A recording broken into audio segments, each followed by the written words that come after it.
السلام علیکم ورحمۃ اللہ وبرکاتہ۔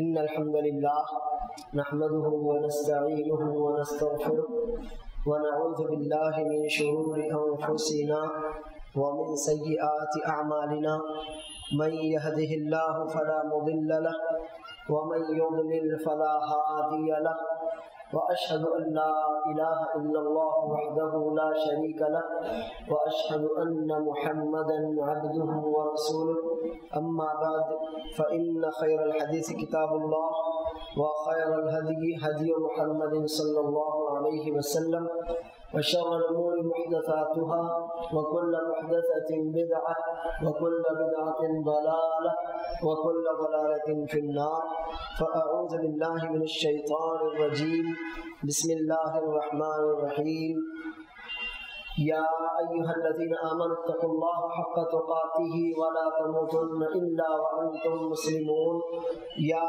أيها الناس اتقوا ربكم الذي خلقكم من نفس واحدة وخلق منها زوجها وبث منهما رجالا كثيرا ونساء واتقوا الله الذي تساءلون به والأرحام إن الله كان عليكم رقيبا يا أيها الذين آمنوا اتقوا الله وقولوا قولا سديدا يصلح لكم أعمالكم ويغفر لكم ذنوبكم ومن يطع الله ورسوله فقد فاز فوزا عظيما۔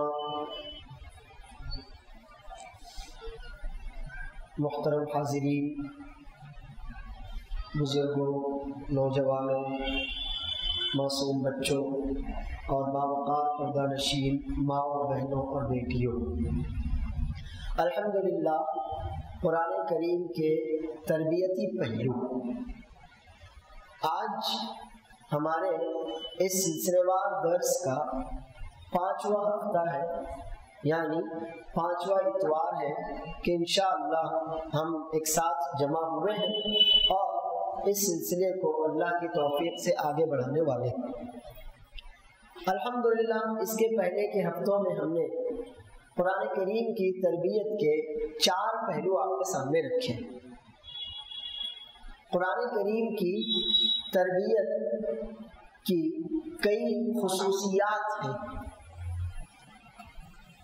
ہم نے آپ کو بتایا کہ یہ تربیت اللہ کی طرف سے ہے، اللہ نے اصول دیے تو ربانی ہے۔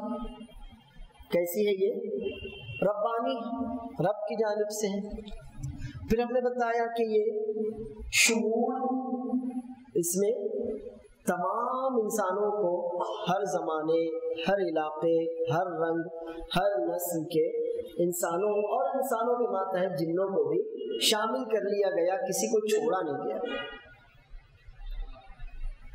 تیسری خصوصیت یہ بتائی کہ یہ تکاملی ہے۔ انسان کی شخصیت کے جتنے پہلو ہوتے ہیں، انسان کے اندر اس کے ذہنی، اس کے جسمانی، اس کے ظاہری، لوگوں کے ساتھ اس کا برتاؤ، جتنے پہلو ایک انسان کی زندگی میں ہوتے ہیں، تمام کو قرآن کریم نے سمیٹ لیا، کچھ چھوڑا نہیں۔ آپ کا عقیدہ، آپ کا علم، آپ کا عمل، آپ کا معاملہ، آپ کی عبادت، سب کو قرآن کریم نے سمیٹ لیا، تو تکاملی ہے، کچھ باقی نہیں چھوڑا اس نے۔ اور پچھلے ہفتے ہم نے آپ کو بتایا تھا کہ قرآن کریم کی تربیت سب سے زیادہ بہترین تربیت ہے، یعنی وسطیہ۔ یہ تربیت نہ تورات میں تھی، نہ انجیل میں، نہ زبور۔ اللہ عز و جل نے قرآن سے پہلے اور بھی کتابیں نازل کی، رسول اللہ صلی اللہ علیہ وسلم کی شریعت سے پہلے اور بھی شریعتیں آئیں، لیکن جو افضلیت، جو شرف قرآن کریم کی تربیت کا ہے، یہ فضل، یہ شرف کسی اور تربیت کو حاصل نہ ہو سکا۔ آئیے اب آج کی ایک اور خصوصیت آپ کے سامنے رکھتے ہیں، اور وہ یہ ہے کہ قرآن کریم کی تربیت پریکٹیکل ہے۔ کیسی ہے؟ ہاں، قرآن کریم کی تربیت پریکٹیکل ہے، واقعیت جس کو ہم عربی میں کہہ سکتے ہیں۔ کیا کہتے ہیں عربی میں اس کو؟ واقعی۔ اس کی صفت خصوصیت ہے کہ یہ تربیت واقعیہ ہے، یعنی پریکٹس میں لانا ممکن ہے، پاسبل ہے. ایسا نہیں کہ ہاں ہاں ٹھیک ہے لیکن ہم کر نہ سکے، ایسا نہیں.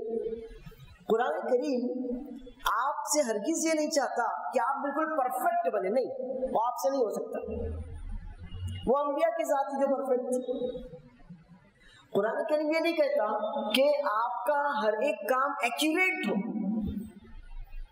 جیسے سیکنڈ ہوتے ہیں نا گھڑی میں، گھنٹہ، منٹ، سیکنڈ، اس سیکنڈ کے بھی نینو حصے ہوتے ہیں. تو قرآن کریم یہ نہیں چاہتا آپ سے نہ ایک دم 100% پرفیکٹ، وہ آپ کے لیے ممکن نہیں. آپ کے لیے مطلب میرے لیے پہلے میں ہوں پھر آپ، ہمارے لیے بالکل 100% پرفیکٹ ہونا ممکن نہیں ہے. ہمارا کوئی بھی کام ایک دم ایکوریٹ ہو ممکن نہیں. تو قرآن کریم نے آپ سے یہ نہیں چاہا کہ آپ 100% پرفیکٹ ہو، نہیں. قرآن کریم نے آپ سے یہ نہیں کہا کہ آپ کا کوئی کام، کوئی بھی کام جو آپ سے کرنے کے لیے کہا گیا ایک دم ایکوریٹ ہو، ایسا نہیں. کیونکہ اگر آپ اپنے آپ کو پرفیکٹ بنانا چاہیں تو ممکن نہیں. آپ کا ہر کام 100% ایکوریٹ ہو، ممکن نہیں. تو یہ کیسے ہو سکتا ہے کہ اللہ رب العالمین جس نے ہمیں پیدا کیا تو ہمارے بارے میں خود کہا 5واں پارہ سورۃ النساء وَخُلِقَ الْإِنسَانُ ضَعِيفًا. اللہ نے میرے بارے میں، آپ کے بارے میں کیا کہا؟ خُلِقَ الْإِنسَانُ ضَعِيفًا. ضعیف یعنی بڈھا نہیں، ہاں کمزور. ضعیف یعنی کمزور.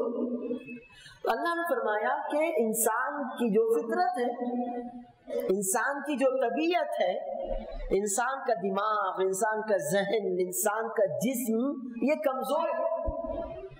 کمزور ہے کہ نہیں؟ دیکھیے آپ ایک بلڈنگ آپ بنا دیں 50 سال کھڑی رہتی ہے، لیکن آپ اپنے آپ کو دیکھیے، کبھی سر میں درد، کبھی چھینک، کبھی بخار، کبھی ملیریا، کبھی ٹائیفائڈ، کبھی گر گئے، کبھی کچھ بھی ہوتا رہتا ہے.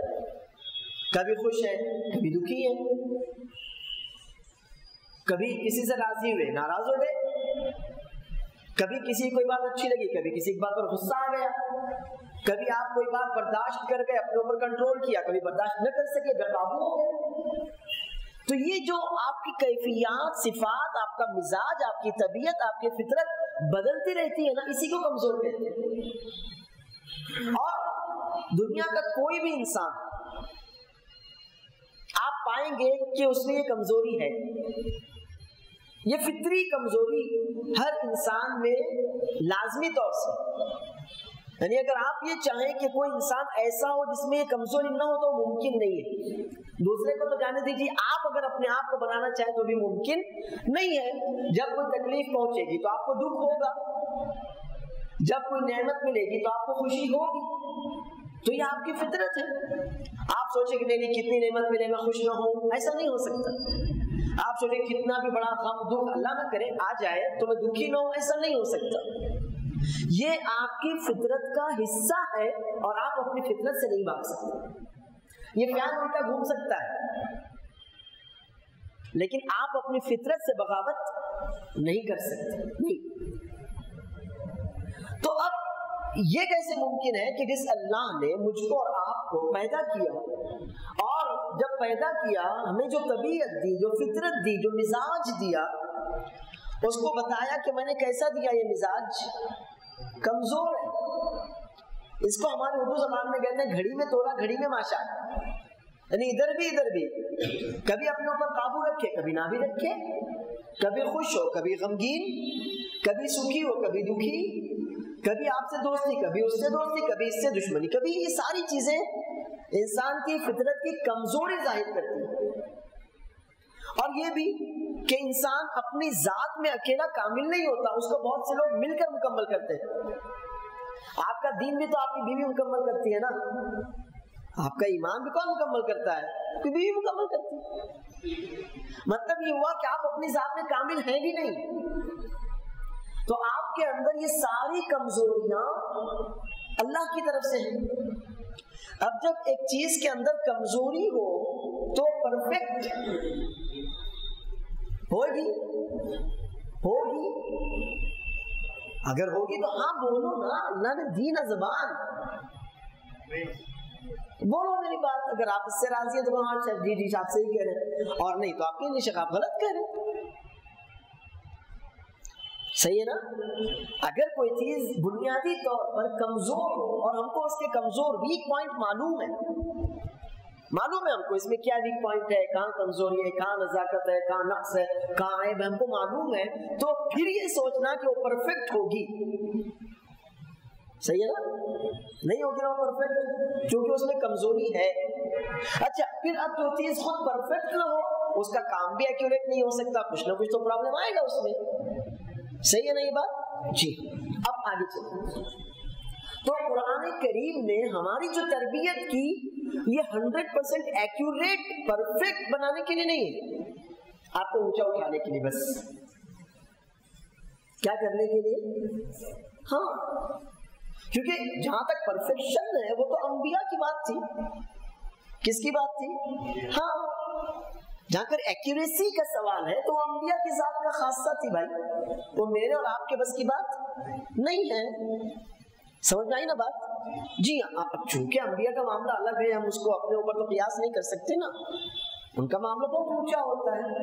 ہم اور آپ ایک جیسے ہوتے ہیں، ہمارے اور آپ کے دماغ، ہمارے اور آپ کے مزاج، ہماری اور آپ کی طبیعتیں، ہمارا اور آپ کا رہن سہن، ہمارا اور آپ کا ایک دوسرے کے ساتھ سلوک، ہمارا اور آپ کا ایک دوسرے کے ساتھ معاملہ ایک جیسا ہوتا ہے. انبیاء کا معاملہ بہت اونچا ہوتا ہے. تو اب قرآن کریم نے یہ نہیں چاہا کہ آپ ایک دم پرفیکٹ ہو، آپ کا کام ایک دم ایکوریٹ ہو، نہیں. تو اب آپ تو دلیل بھی مانگیں گے، ماشاءاللہ آپ سلفی کہہ رہے کہ بغیر دلیل مانیں گے آپ کوئی بھی بات؟ مانیں گے؟ نہیں، ماننا بھی نہیں چاہیے. اتباع اسی کو کہتے ہیں. اتباع کسے کہتے ہیں؟ اتباع کسے کہتے ہیں؟ اتباع کہتے ہیں دلیل مانی جائے. کس کو مانا جائے؟ دلیل مانو گے تو متبع کہلاؤ گے، اور زبردستی بات مانو گے تو متبع تو نہیں کہلاؤ گے، کچھ اور کہلا سکتے آپ. تو آپ کو دلیل بھی چاہیے، کیونکہ شیخ کی بات حرف آخر پتھر کی لکیر تو ہے نہیں.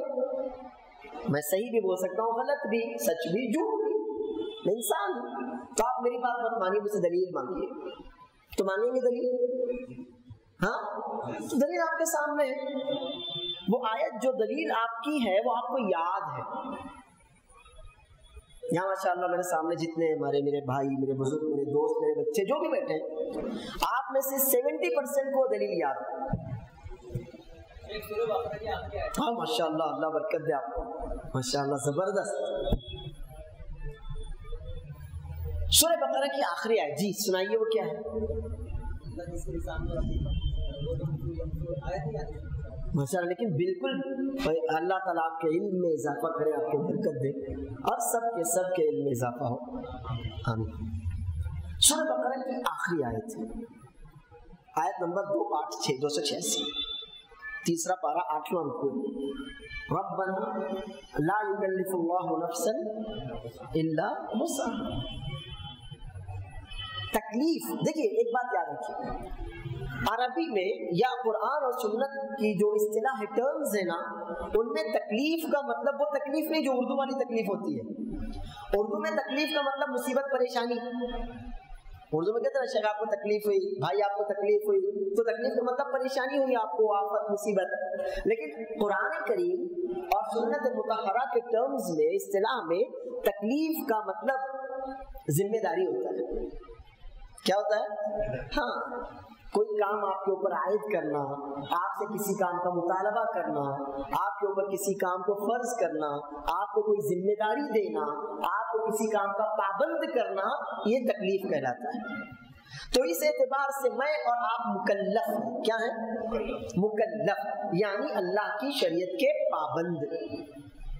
اللہ نے ہمارے سر پر ذمہ داری ڈالی کہ آپ کو یہ کام کرنا ہے اور یہ کام نہیں کرنا. تو اس اعتبار سے ہم لوگ کیا ہیں؟ مکلف. ٹھیک ہے نا؟ تو اللہ فرماتا ہے اعوذ باللہ من الشیطان الرجیم، لا یکلف اللہ نفسا الا وسعها لها ما کسبت وعلیہا ما اکتسبت. یہ قانون ہے اللہ کا کہ آپ کی جتنی ذہنی، جسمانی، جو بھی وسعت یعنی طاقت، استطاعت، کیپیبلٹی، آپ کی جتنی حیثیت ہے، استطاعت ہے، آپ میں جتنا کام کرنے کی قوت ہے اتنا ہی کرو. اللہ آپ کو اس سے زیادہ کا پابند نہیں کرتا.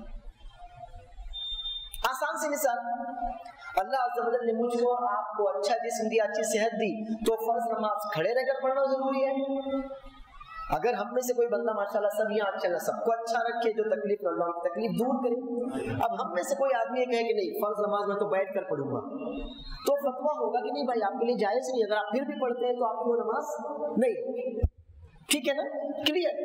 اچھا، اب ایک آدمی اللہ محفوظ رکھے، جو بیمار اللہ ان کو شفا دے، اس کے پیروں میں بہت تکلیف ہے، وہ کھڑا نہیں رہ پاتا، تو آپ کیا کہیں گے اس سے؟ تو کوئی بات نہیں بھائی، آپ کھڑے نہیں ہو سکتے، اللہ آپ کو شفا دے، آپ بیٹھ کر پڑھیے. اب ایک آدمی اللہ نہ کرے کوئی ایسا ہو جو بیچارہ بیٹھ بھی نہیں پاتا، تو آپ کہیں گے کوئی مسئلہ نہیں ہے، آپ سیکھ کر پڑھیے. لا یکلف اللہ نفسا الا، کلیئر. ہاں لیکن آگے کی بات یاد رکھنی پڑے گی آپ کو. آگے کی بات ہے لہا ما کسبت، جو کرو گے وہ تو ملے گا. لہا ما کسبت، آپ نے جو خیر کیا نا، آپ کو اس کا اجر، اس کا بدلہ ملے گا. جو اللہ عز و جل ضائع نہیں کرے گا. آپ نے جو بھی اپنی استطاعت کے مطابق خیر کیا، آپ کو اس کا بدلہ ملے گا، نیکی ملے گی، اجر ملے گا، صلہ ملے گا، ثواب ملے گا، انعام ملے گا، سب ملے گا.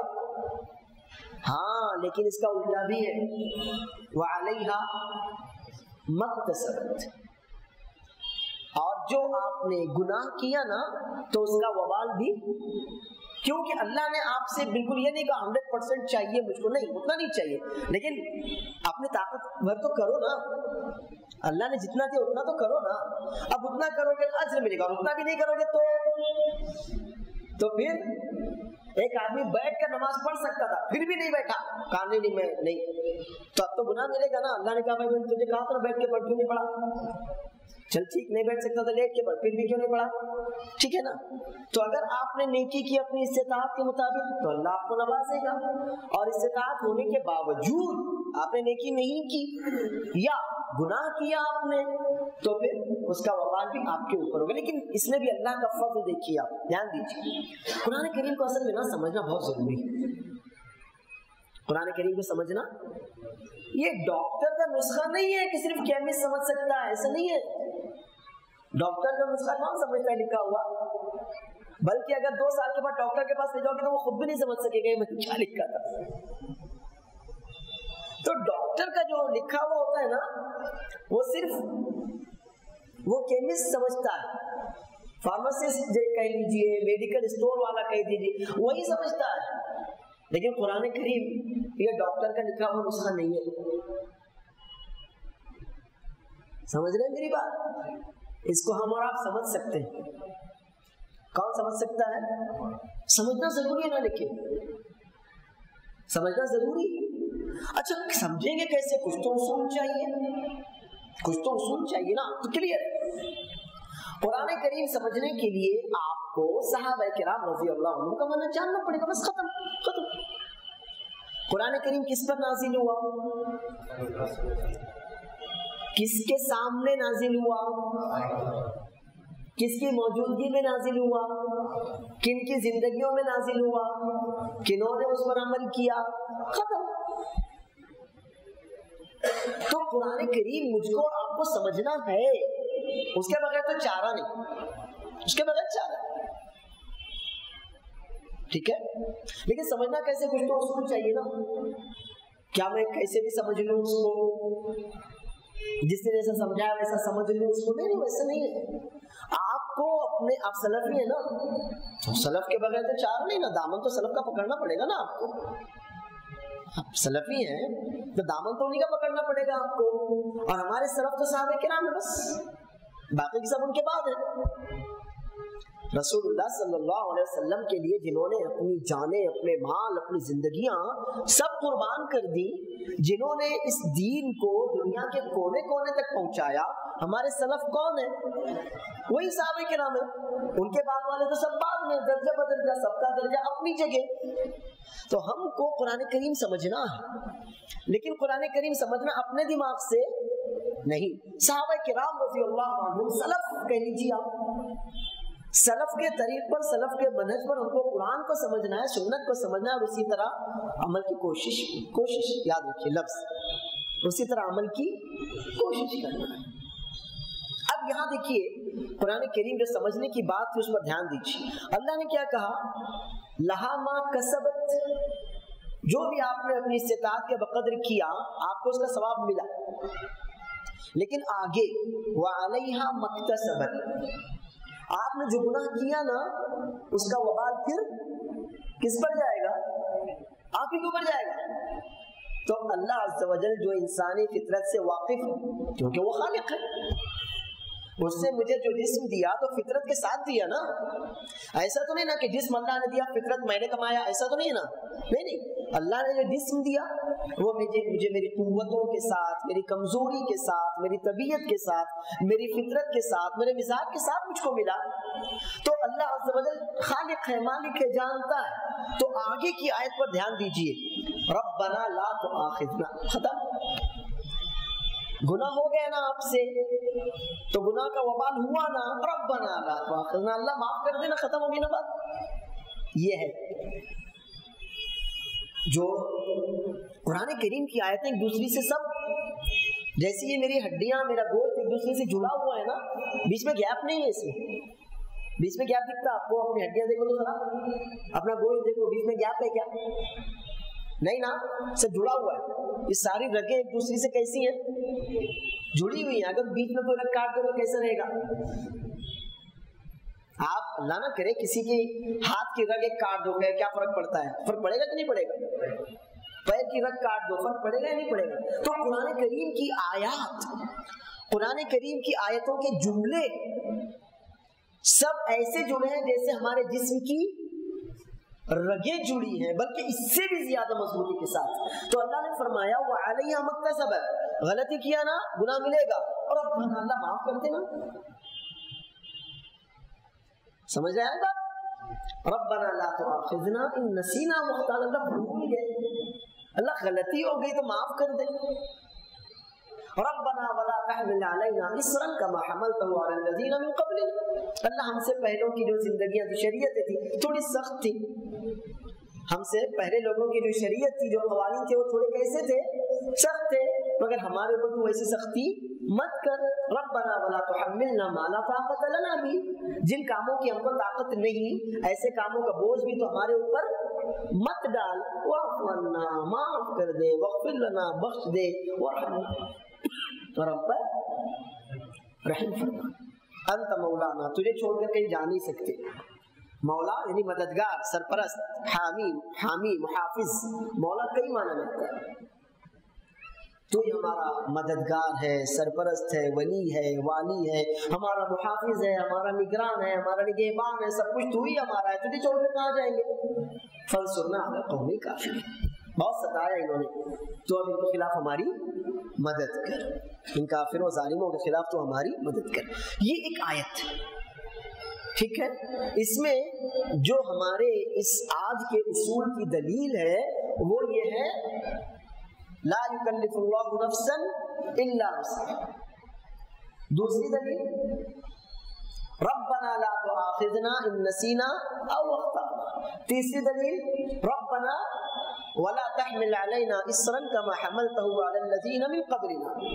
چوتھی دلیل ربنا ولا تحملنا ما لا طاقت لنا به. تو اب یہ بتائیے، اب یہ پریکٹیکل ہوا کہ نہیں ہوا؟ پریکٹیکل ہوا نا کہ بھائی جتنا کر سکتے اتنا کرو، جو نہیں کر سکتے اپنے اوپر اس کا بوجھ مت ڈالو. اچھا، ایسے ہی 28 پارے سورہ تغابن کی بھی ایک آیت ہے، اس میں اللہ فرماتا ہے فَاتَّقُوا اللَّهَ مَا اسْتَطَعْتُمْ. کیا فرما رہا ہے اللہ عز و جل؟ فَاتَّقُوا اللَّهَ، اللہ کا تقوی اختیار کرو، اللہ کا ڈر، اللہ کی نگرانی، اللہ کی نگہبانی کا احساس. اللہ سب کچھ دیکھتا ہے، سب کچھ جانتا ہے، سب کچھ سنتا ہے، ہما وقت ہر وقت وہ میرے اوپر نگران ہے، نگہبان ہے، اس بات کے احساس کو تقویٰ کہتے ہیں۔ تو اللہ فرما رہا ہے اللہ کا ڈر اپنے دل میں رکھو، اللہ کی نگرانی، اللہ کی نگہبانی، اللہ کے علیم و خبیر ہونے کا احساس اپنے دل میں رکھو۔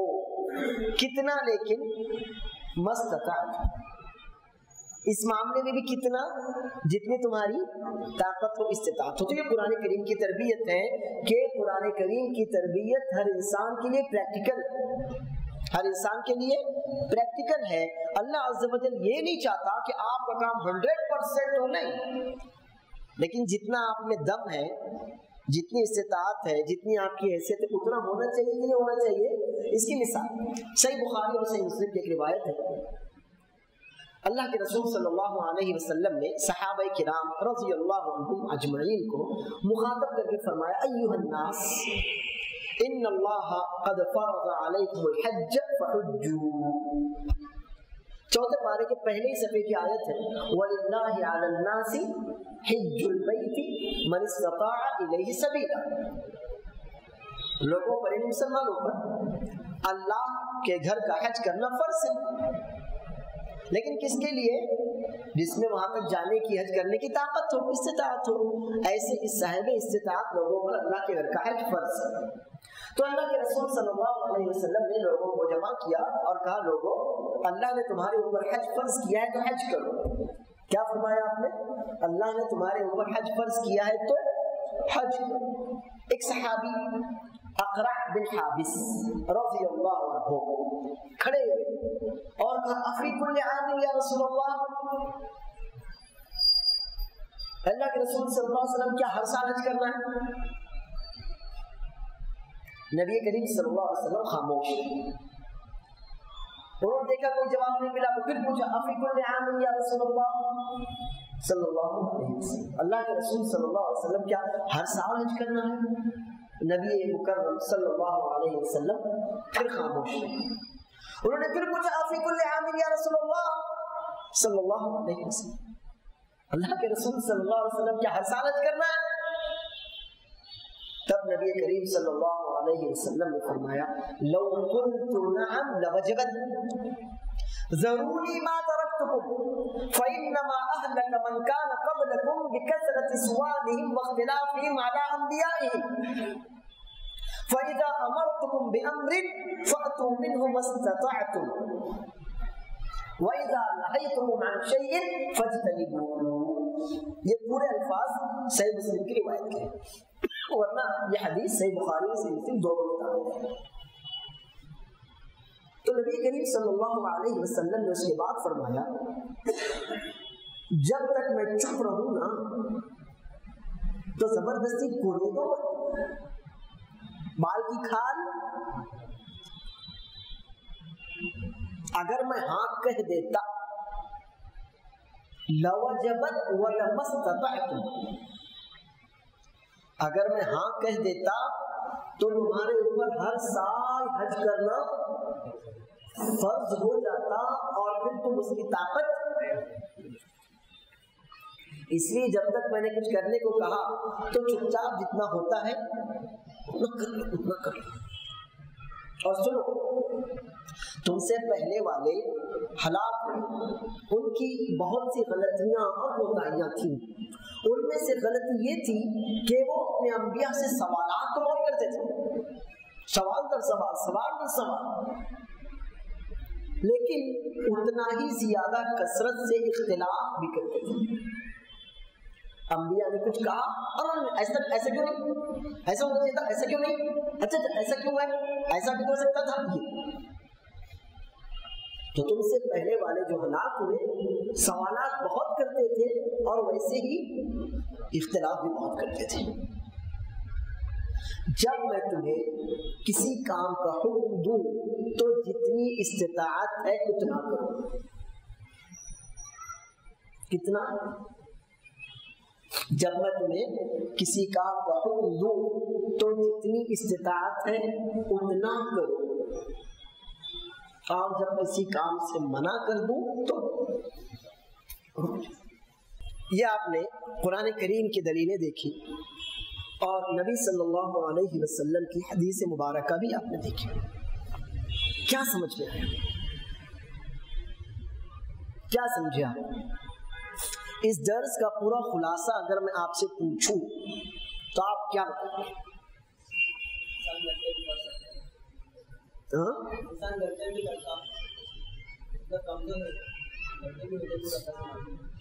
اور ہاں، قرآن کریم کی تربیت آپ کو اونچا اٹھاتی ہے، آپ کو اوپر لے جاتی ہے، لیکن آپ سے یہ مطالبہ نہیں کرتی کہ آپ پرفیکٹ ہو جائیں. قرآن کریم کی تربیت آپ کے اعمال کو نکھارتی ہے، سنوارتی ہے، لیکن یہ کبھی نہیں کہتی کہ آپ کا کوئی بھی عمل بالکل ایکیوریٹ ہونا چاہیے، اس میں کوئی کمی باقی نہ رہے. تو یہ آج کا ہمارا 5واں پوائنٹ تھا کہ قرآن کریم کی تربیت پریکٹیکل ہے. انسان کے اوپر اتنا ہی بوجھ ڈالا جاتا ہے، اتنے کا ہی اس کو مکلف اور پابند بنایا جاتا ہے جتنی انسان کے اندر استطاعت ہو، انسان کے اندر جتنی حیثیت ہو. اللہ عز و جل کسی بھی انسان کو اس کی استطاعت، اس کی قوت اور حیثیت سے زیادہ کا پابند نہیں بناتا. اسی لیے رسول اللہ صلی اللہ علیہ وسلم فرماتے ہیں سددوا وقاربوا. کیا؟ سددوا وقاربوا، اپنی استطاعت کے مطابق صحیح اعمال میں لگے رہو. بس سددوا وقاربوا، اپنی استطاعت کے بقدر صحیح اعمال کرنے کی کوشش کرتے رہو. یہ کس کی تربیت ہے؟ رسول اللہ صلی اللہ علیہ وسلم. اور رسول اللہ صلی اللہ علیہ وسلم یہ تربیت کہاں سے لی ہے؟ کہاں سے؟ قرآن کریم سے. تو یہ ہماری کتاب قرآن کریم کی تربیت کی 5ویں خصوصیت ہے کہ یہ پریکٹیکل ہے، آپ سے ناممکن کاموں کا مطالبہ نہیں کرتی، ایسے کسی کام کا بوجھ آپ کے اوپر نہیں لادتی کہ جس کو کرنے سے آپ عاجز آ جائیں، آپ کی ہمت ٹوٹ جائے اور آپ کے اعضاء جواب دے جائیں. ایسا کوئی بوجھ آپ کے اوپر نہیں لادتی. وباللہ التوفیق، وصلی اللہ وسلم وبارک علی نبینا محمد.